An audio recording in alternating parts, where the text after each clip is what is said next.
right, let's get started with angle relationships in circles. There's additional angle relationships, section 10.5, that we'll take a look at. So our lesson objectives are to find angle and arc measures, use circumscribed angles, and our essential questions: when a chord intersects a tangent line or another chord, what relationships exist among the angles and arcs formed? All right, let's take a look at our first theorem for finding angle and arc measures in this new section. We've got tangents intersecting chords. So if a tangent and a chord intersect at a point on a circle, then the measure of each angle formed is half the measure of its intercepted arc. So let's take a look at the example we have here. We've got two different angles formed when a chord and a tangent intersect. Angle 1, its intercepted arc is AB. So we can find measure of angle 1 by taking half the measure of arc AB. And then flip to the other side of the intersection to see a different angle, and we can take half of its intercepted arc. All right, so let's see this theorem in action. Line M is tangent to the circle in all three examples. Find the indicated angle or arc measure. So to find the measure of angle 1, we see a chord and a tangent intersecting, and then we are given the intercepted arc is 130. So to find angle 1, we simply take half, which is going to result in 65 degrees. For example B, we're actually looking for the measure of arc KJL, not RST, so let's fix that.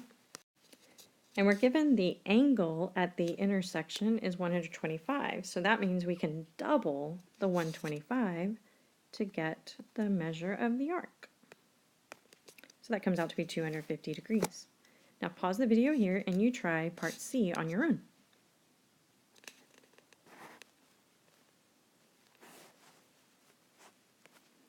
All right, hopefully you got 160 degrees.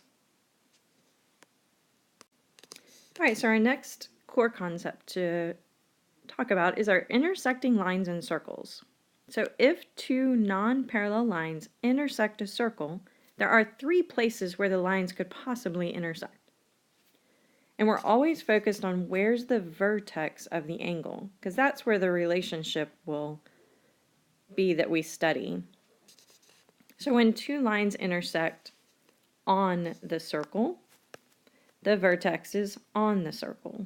So we have an angle here, whose vertex is right there on the circle.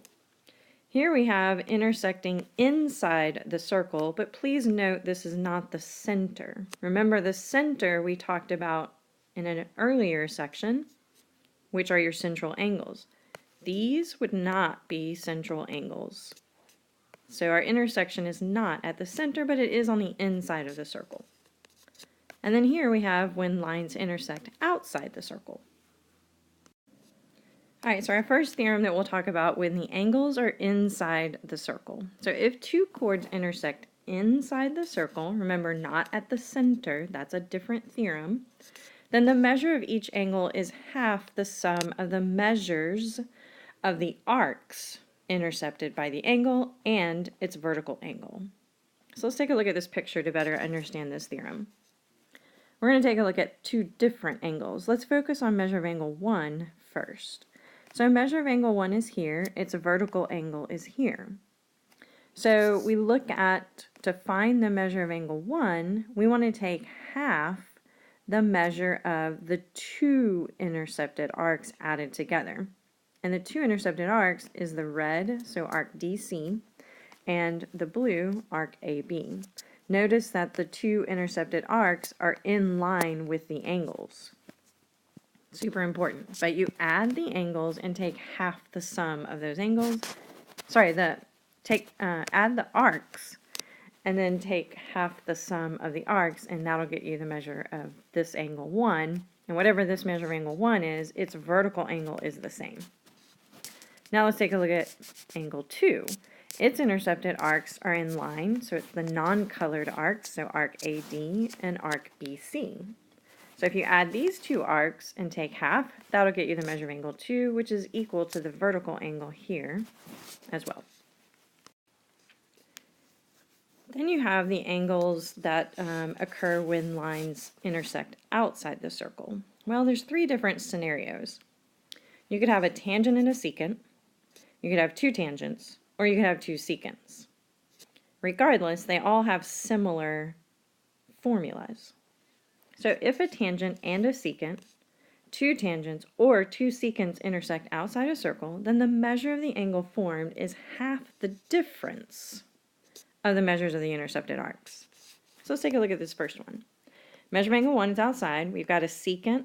Remember, a secant is a line that intersects the circle twice. And a tangent. Remember, a tangent intersects the circle once. So we would subtract this time. Difference means to subtract. So we would subtract the two intercepted arcs. One of them's blue, one of them's red, so that you can see the difference. So it's always the bigger minus the smaller, and that'll get you the measure of angle 1. That's outside of the circle. If you have two tangents, same thing. Take the difference of the two intercepted arcs and take half that difference, and you've got the exterior angle. Then when you have two secants, same intercepted arcs, subtract, take half, and you've got the exterior angle. All right, let's take a look at these theorems in action. Find the angle measure of x inside the circle.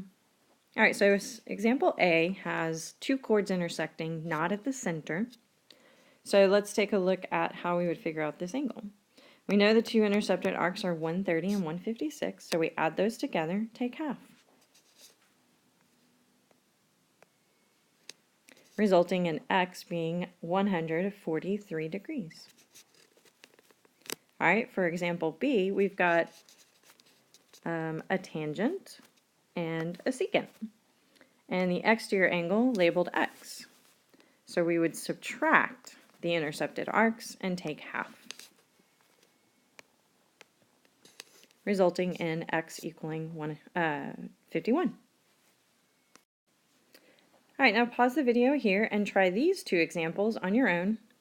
Make sure you note the information that you're given and what you're trying to figure out.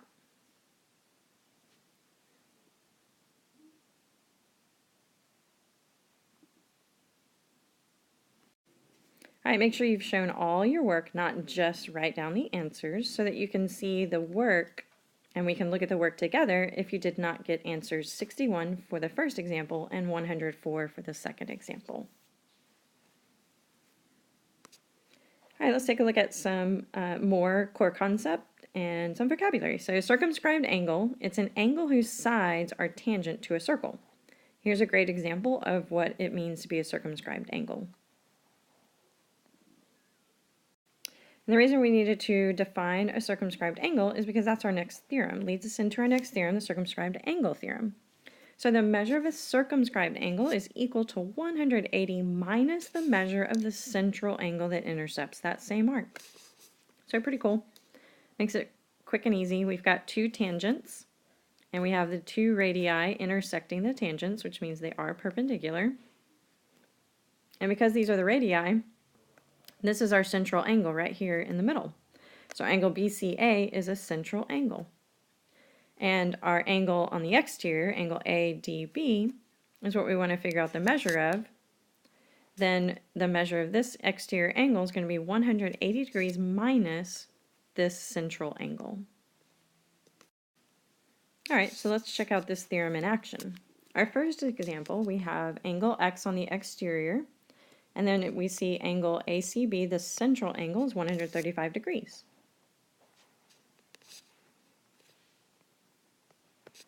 So we take 180 minus that 135, and we get 45 for this exterior angle.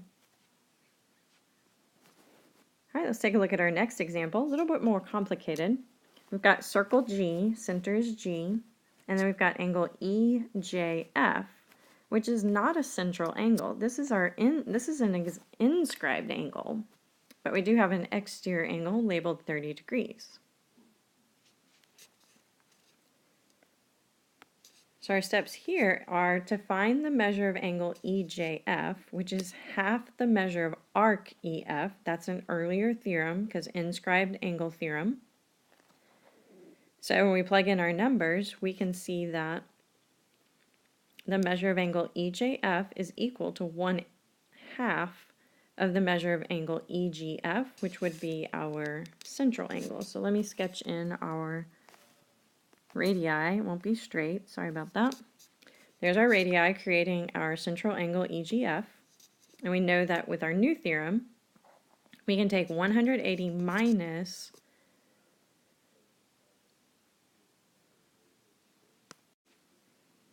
so 180 minus the measure of angle EHF can replace EGF in our formula here. And then we know that an inscribed angle is half the intercepted arc. That's an earlier theorem and earlier in the chapter. So we would, after we have all our substitutions, then we can substitute the 30 as well for measure of angle EHF. And then do all your arithmetic here. We get x is 75. So we did a combination of theorems on this example B. All right, and then our last example is our application modeling mathematics in the world. So the northern lights are bright flashes of colored light between 50 and 200 miles above Earth. A flash occurs 150 miles above Earth at point C. What is the measure of arc BD, the portion of Earth from which the flash is visible? And we know that Earth's radius is approximately 4,000 miles. We have a visual already set up for us for all this information. So take a moment to maybe plan out how we could figure out the measure of arc BD. So all the way across here. So from B to D. And think about past theorems, current theorems. What kind of information could we set up to help us figure this arc measure out? Well, first, let's consider the information needed, some statements and reasons in a proof style to show all the different parts that are necessary. So I've labeled our angle BCA, so we can figure that angle out because we can eventually use some trig. But here's the information we're given. We're given CB, CD are tangents to the circle. We also know that, correction, that should say AB and segment AD are radii, so we need to fix that. All right, now that we fixed that, we have the radii and tangents, and we know from an earlier theorem that CB is going to be perpendicular to the tangent. The tangent's going to be perpendicular to the radii. I'm going to put in right angle symbols right there, so we have two right triangles. And then we know that BC is congruent to CD because of the external tangent. Tangents from the same external point implies congruent segments. Then we have a reflexive property, CA congruent to CA, so we've just proved that these two triangles are congruent to one another. And if these two triangles are congruent, then that makes all the remaining parts congruent as well. So we can say that angle BCA is congruent to angle DCA.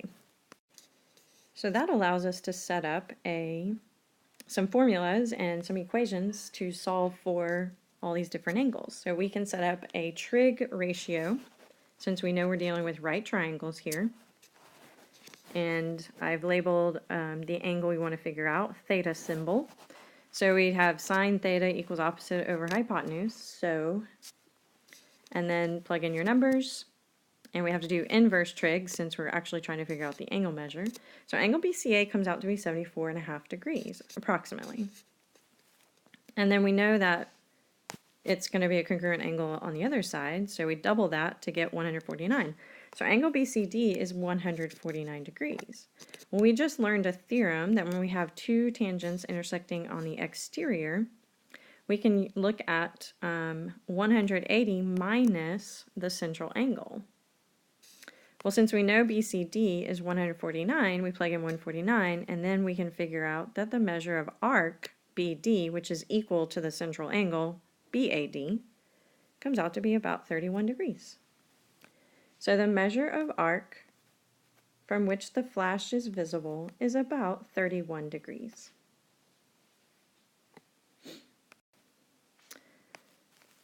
Now check out that elephant. See, I told you hula hooping is fun. All right, see you in class.